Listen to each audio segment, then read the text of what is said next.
কালো গাড়ি, এই কালো গাড়িতেই কিন্তু জীবন কৃষ্ণ সাহা রয়েছেন, তাকে কিন্তু গ্রেপ্তার করে নিয়ে যাচ্ছে ইডি আধিকারিকেরা কিন্তু গ্রেপ্তার করে নিয়ে যাচ্ছে।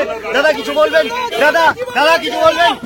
ফের গ্রেপ্তার বড়োয়ার তৃণমূল বিধায়ক জীবন কৃষ্ণ সাহা 861 দিন পর। ফের কেন্দ্রীয় এজেন্সির হাতে নিয়োগ দুর্নীতি তদন্তে গ্রেপ্তার জীবন সাহা। 2023-এর 17 এপ্রিল জীবন সাহাকে গ্রেপ্তার করেছিল সিবিআই। 2024-এর 14 মে জামিন পেয়েছিলেন জীবন কৃষ্ণ সাহা। জামিন পাওয়ার 468 দিন পর এবার 2025-এর 25শে আগস্ট জীবন সাহাকে গ্রেপ্তার করল ইডি। এই নিয়ে তুঙ্গে রাজনৈতিক তরজাও।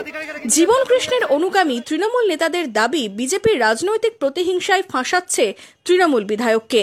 এটা বিজেপির প্রতিহিংসাই করছে। আসলে তো মানে সিবিআই নিয়ে গিয়েছিল, সেখানে কোনো দোষী সাব্যস্ত হয়নি। আসলে তো উনি জামিনে মুক্ত ছিলেন, মানে জামিন হয়ে আসার পরে দলের কাজে নিয়ে যেতেছিল। আমরা তার সঙ্গে ছায়ার সঙ্গী হয়েছিলাম, সবসময় দেখেছি। আসলে তো দলের কাজ ছাড়া কিছু বুঝতো না। তৃণমূল বিধায়কের গ্রেপ্তারির পর সুর চড়িয়েছে বিজেপি। বহরমপুরের বিজেপি বিধায়ক সুব্রত মৈত্রের দাবি নিয়োগে চুরি হয়েছিল।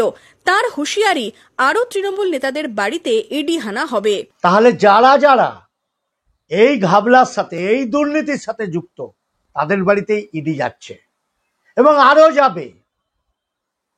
শিক্ষক নিয়োগে, বালি চুরিতে, কয়লা চুরিতে, খাদ্য চুরিতে, 100 দিনের কাজের চুরিতে যত ঘাবলা হয়েছে সব ঘাবলা উদ্ধার হোক।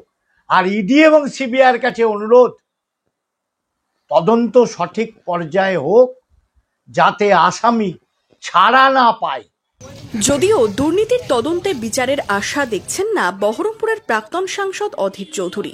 তার প্রশ্ন, চোরেদের মাথাকে। চোরকে অ্যারেস্ট করেছে, আবার বড় বলার কি আছে? দুর্নীতিগ্রস্ত চোর, মানুষের পয়সা মেরেছে, চাকরি দেওয়ার নামে টাকা লুটেছে, এরকম কত চোর বাংলায় ঘুরে বেড়াচ্ছে। তার মধ্যে একটা চোর মাত্র। এর আগে সিবিআই ধরলো, ছাড়া পেয়ে গেল। তখনও ফোন ফেলে দিয়েছিল, সিবিআই উদ্ধার করলো।